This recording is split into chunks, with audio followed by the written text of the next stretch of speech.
Проблема, с которой столкнулись жители дома 86 по улице Асканова в Карбулаке, давно стала для них головной болью. Как делятся местные жители, почти 3 недели канализационные нечистоты выливаются на поверхность земли, образуя лужу прямо перед подъездом жилого дома. А рядом еще и детский сад. Запах распространяется по всему многоквартирному дому. Вопрос до сих пор остается нерешенным. Недели 3 назад был сильный ливневый дождь. С тех пор вот тот коллектор рядом, который с нашим подъездом, поднимается вода, канализационная вода.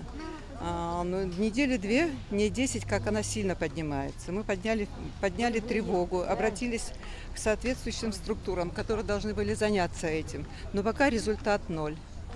Мы предлагали свои услуги. Если есть возможность даже привлечь стороннюю технику, спецтехнику, чтобы мы сами оплатили. В общем, я считаю, что все, что от нас зависит, мы сделали. Все, кто здесь собрался, очень прилежные плательщики коммунальных услуг.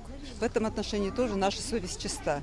Проблема приобрела значительный масштаб. Стоки не ограничиваются двором дома, а достигают центральной улицы Асканова, где играют дети, а взрослые вынуждены обходить этот участок. В администрации города подтвердили, что вопрос находится на контроле. По их данным, причина аварии – забитые коллекторы на соседней улице Градусова, которые принадлежат единому оператору по водоснабжению и водоотведению. Сотрудники администрации заявили, что работают с коммунальщиками для скорейшего устранения затора.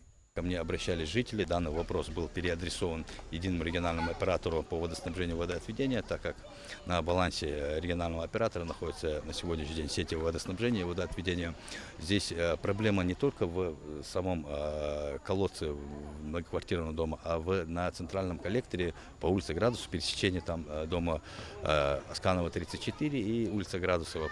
Вот там на центральном коллекторе стоит засор. Буквально на прошлой неделе данный колодец был силами единого регионального оператора вычищен. Оттуда даже доставались и доски, и бревна, и средства гигиены. Но опять-таки там на сегодняшний день имеет место быть засору.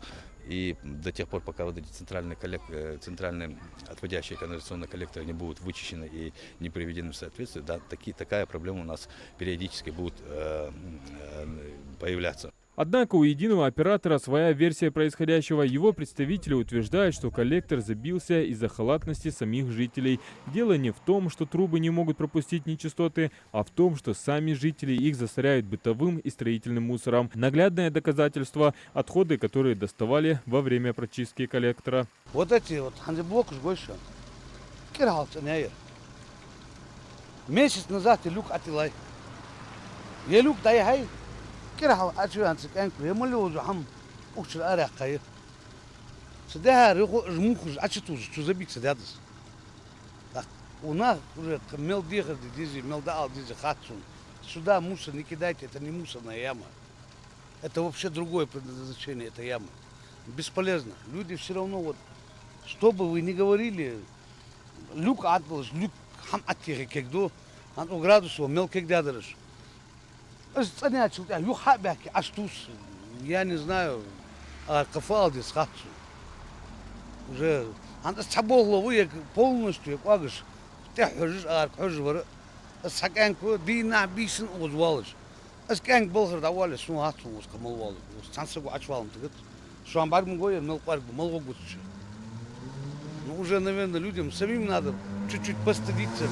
Коммунальщики отмечают, что регулярно устраняют такие засоры, но это становится борьбой с ветряными мельницами. Устанавливаемые для фильтрации металлические решетки, по их словам, постоянно воруют и сдаются на металлолом. Пока же канализационные стоки продолжают литься на улице города, создавая невыносимые условия для жизни. Адам Гулоев, Абдуллах Тангиев, Магаз 24.